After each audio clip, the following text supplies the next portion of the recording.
All the people who would have put together a new government had been hunted down in the war years. On political grounds, or to assure racial purity, the Nazis systematically purged the bureaucracy, the universities, the arts, the press, the professions. Deprived of livelihoods and imperiled persecution, some of Germany's most talented people fled abroad, where the resolute and fortunate among them made new careers, greatly enriching the cultural and intellectual life of their new homelands, particularly the United States. It's true. Einstein even came here. Most of these involuntary emigres are getting to see what the economic policy of Hitler was. Injustice and chaos and destruction against everything that is valuable for Germany in the long run. But it's going to get more specific. Most of these involuntary emigres looked back with revulsion at the country that has scorned them, and they resolved never to return. The Third Reich thus inflicted an enormous intellectual and cultural loss upon Germany.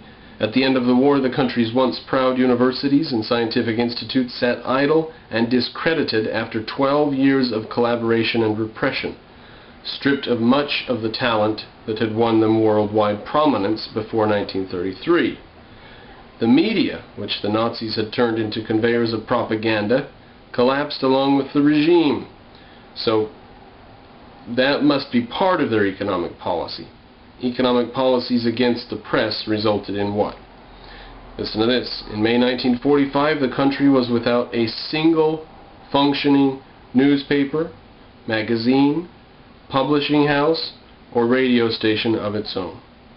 None of those existed.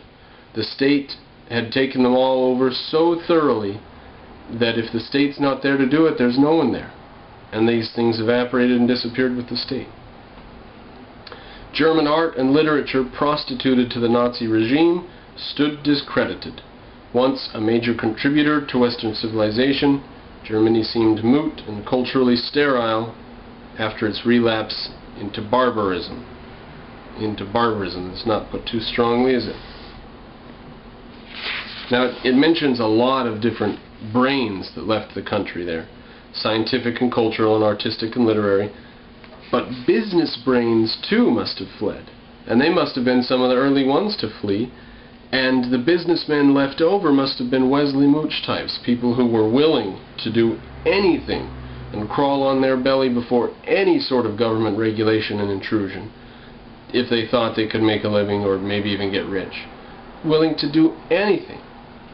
So, people who say, well, the Nazis it was just a group of people trying to get rich.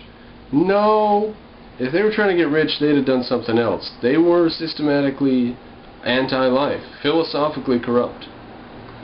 Alright, skipping to page 8. Once the Germans learned the extent of the crimes committed in the name of their nation, they had to struggle with a heavy burden of shame. Some nevertheless harbored ambiguous feelings about the collapse of a regime that had restored prosperity and made Germany before the war once again proud and powerful.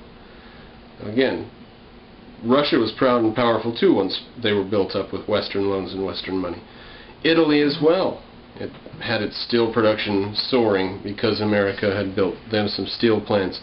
Invested in the 1920s. They were investments. Our people were investing and trying to make money in those countries. Someone could have told them that they could get their fingers burned. That country doesn't respect individual rights. Be careful. But they'll just be like the people in China today. Oh, you're being crazy. This is, China's the business way now. China's more capitalist than America now. Alright, to page 15. Alright, so as the war comes to an end, France, Britain, Russia, and America cut Germany up into 4 pieces, and they actually cut Berlin up into 4 pieces. Berlin sits wholly inside of the Soviet zone. Quote, the Soviets made the most thoroughgoing changes. In line with their communist ideology, they socialized much of the industry, effected a radical agrarian reform that distributed large amounts of land among small farmers.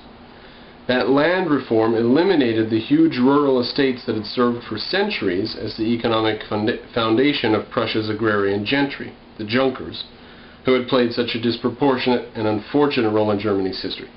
So they take apart the large agricultural estates. It says they give them to small farmers, but I suspect that those small farmers voluntarily voted to put their stuff into communes, voluntarily, because Russia was run entirely by agricultural communes. So the Western powers, on the other hand, instituted only modest economic and social reforms. At the insistence of the Americans, who believed that German big business had played a vital role in the rise and depredations of Nazism, measures to break up large trusts and conglomerates were set in motion. Now there's a clue. It doesn't mention directly but indirectly the fact that Germany and the Nazis had large trusts and conglomerates. That actually goes back to Bismarck in the 1800s, the way that they thought they could benefit their government and their economy and their industry with government protections. I'll give you one example of this. This is in my capitalism series. I don't even have an idea where, maybe in the 40s, Capitalism 40, 43, 47, something like that. I quote from a book where a person manufacturing brine in the United States, which is, you make it into various different chemicals and stuff, Curachrome or something, maybe not that. It's a nasty smelling colored liquid that comes up with when you're drilling for water or drilling for oil or whatever. In certain areas you get brine. Well, you can make stuff out of it, and it turns out this guy was selling it on the world market cheaper than they were selling in Germany. So here's what Germany did. This is back in 1905 or something like this. Germany lowers their price below production costs, where production costs are like 20 and they're selling for 25. Now they're selling it on the world market for 15 to drive this American guy out of business, because he can't afford to sell it at that. Well, what does the American do? He starts buying German brine, whatever it was, brine stuff, and selling it on the world market at 20. He's buying up the German brine as quick as he can get. Germans are like, wow, we had no idea there was this big of a market for this at this price in America. Now the German companies they're loving it, because they're getting checks from the government to cover the loss, and meanwhile they're still paying their workers and getting their bonuses and their salaries and stuff. That's how ridiculous state intervention can get. And they didn't end up breaking him. He didn't end up, and he ended up making money on the Germans trying to break him. So that's how bad it can be.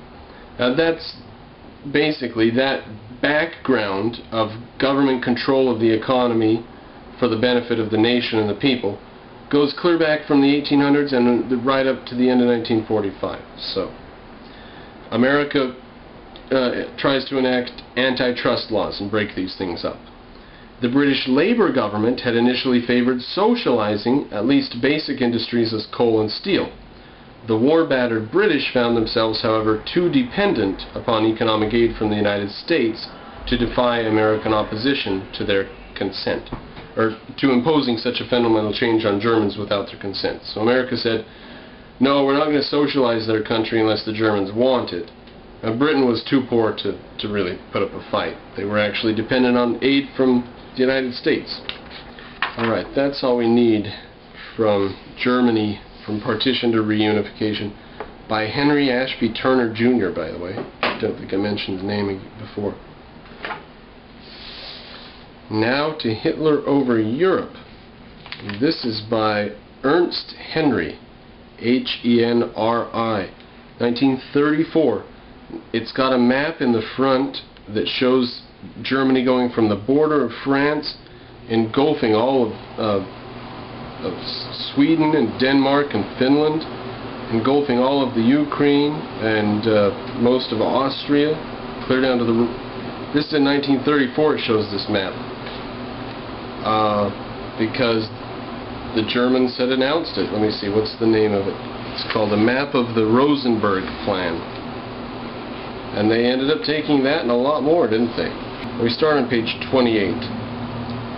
It talks about There are